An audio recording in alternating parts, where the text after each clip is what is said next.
Hello friends, welcome back. Today we're diving into a real game changer in the world of jazz harmony, straight from the legendary Barry Harris.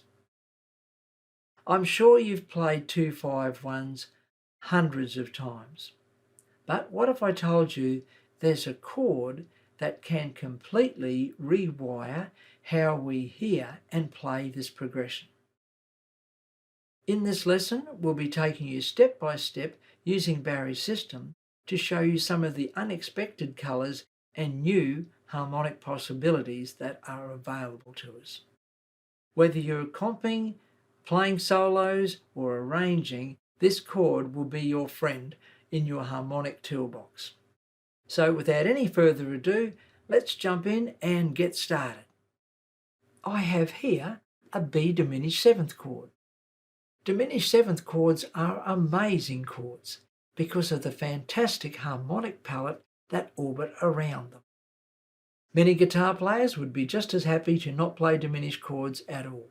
But once we start seeing some of the harmonic possibilities that are available to us with this amazing chord, it'll become one of your go-to harmonic devices, I'm sure.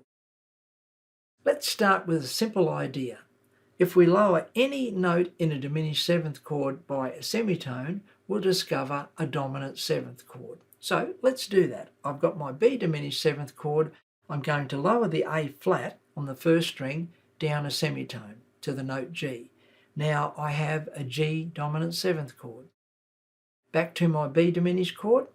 This time I'm going to lower the D on the second string down a semitone, down to D flat, and now I have a D flat dominant seventh chord. Back to my B diminished chord. This time I'm lowering the note B on the third string down a semitone, and there's my B flat dominant seventh chord. Back to my diminished shape again. This time I'm going to lower the F note on the fourth string down a semitone, and this time I end up with an E dominant seventh chord. Now you might already know this, but stay tuned because we're going to take these ideas now a lot further and they're going to help us with our 2-5-1 progression. On the screen you'll see a visual representation of the way I'm thinking about the interconnectedness of this B diminished seventh chord and the 4 dominant seventh chords. We know, for example, that the C major sixth diminished scale produces 2 chords, C sixth and B diminished seventh. In classical terms, the B diminished seventh would be the tension chord and the C sixth would be the release chord. We know that Barry Harris tends to think in terms of movement rather than tension and release. We could also think of these 2 chords in terms of home and away. The B diminished seventh chord is the away chord and the C sixth is the home chord. Whichever way we like to think about it, the B diminished seventh is functioning as a type of 5 chord.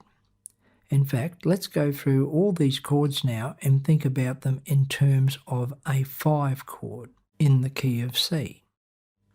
I'm going to take each of these related dominant seventh chords and place a G in the bass and name each of these chords as some type of G dominant seventh. Okay, the first one is a no-brainer. If I take a G seventh chord and play a G in the bass, I'll get the sound of G dominant seventh. A D flat seventh chord with a G in the bass is the sound of a G7 flat 9 sharp 11. An E7 with a G in the bass is the sound of a G7 add 13 flat 9. B flat 7 with a G in the bass is the sound of a G7 flat 9 sharp 9. As you probably know, a B diminished seventh with a G in the bass is the sound of a G7 flat 9. Right then, there's their chord names in terms of a G7th chord. Let's see what else we can find out about the function of each one of these related dominant seventh chords. Well, of course, G7th is the dominant seventh in the key of C. D flat 7 is the tritone of G7. B flat 7 is the backdoor dominant for the key of C. And E7 is a secondary dominant, functioning as the 5 chord for A minor. E7 is simply a dominant chord that would typically lead to the relative minor key, that is A minor, but resolves to the parallel major key, C. Okay, let's have a listen to how all this sounds. We'll begin with a straight 2-5-1 in C. Let's have a listen to that first.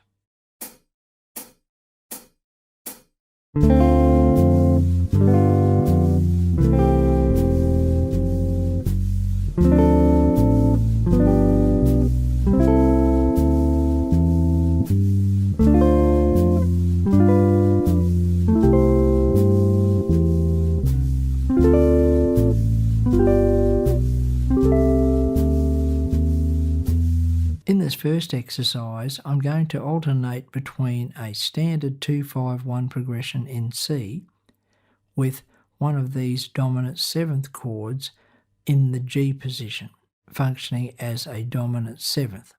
So in other words, it'll be the second chord you hear in each of the progressions. The first time through, I'll be naming these substitute chords as D flat 7, G bass, B flat 7, G bass, and so on. The second time through the progression, we'll have the chords indicated as G7, flat 9, sharp 11, and so on. If you keep your eye on the diagrams, you'll notice the chords are the same both times. It's only the way the chord names are notated.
In this next exercise, I'll be thinking about the chords and naming them as if we're looking at through the Barry Harris lens.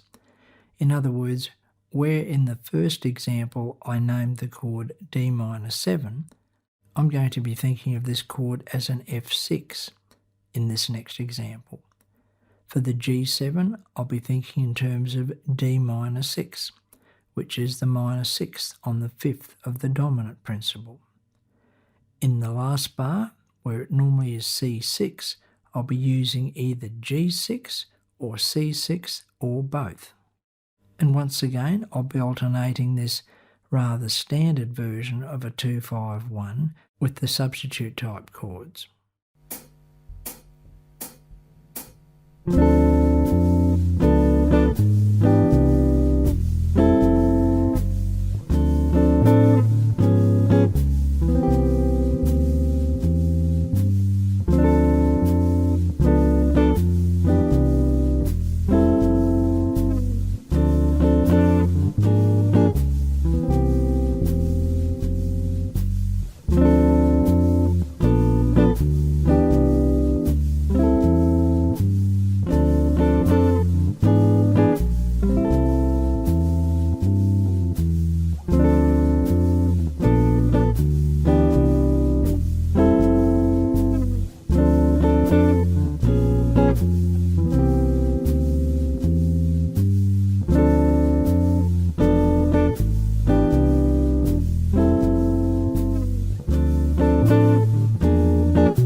two examples that we've just played, the bass player would be thinking in terms of D minor 7, G7, C, just the standard chords in the key of C.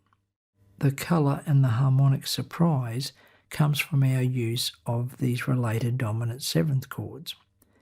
In these next two examples, we're going to have the bass change to the substitute chord. In other words, if I'm thinking of F6 to D flat 7, the bass is going to change to D flat 7, so he's going to move with me. Whereas in the previous two examples, the bass player is treating it as a standard 2-5-1. Let's have a listen to our 2-5-1 progression sounds now, with the bass player moving to whichever dominant seventh chord we're substituting.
And here's one more example where we take it a step further.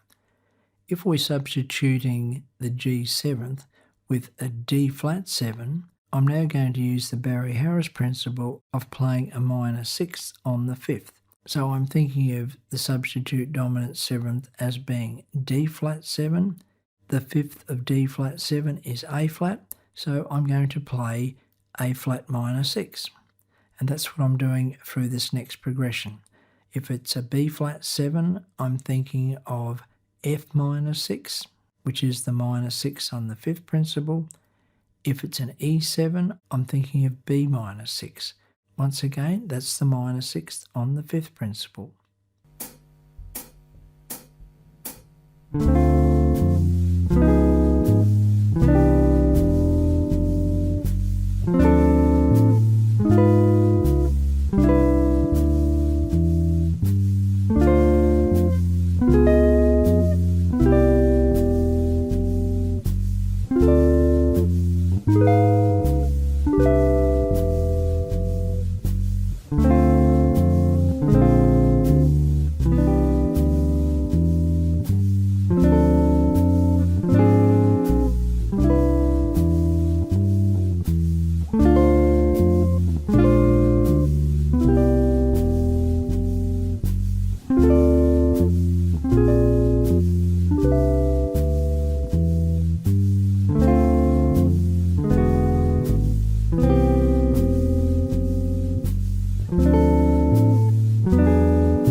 If you enjoyed this lesson, don't forget to subscribe.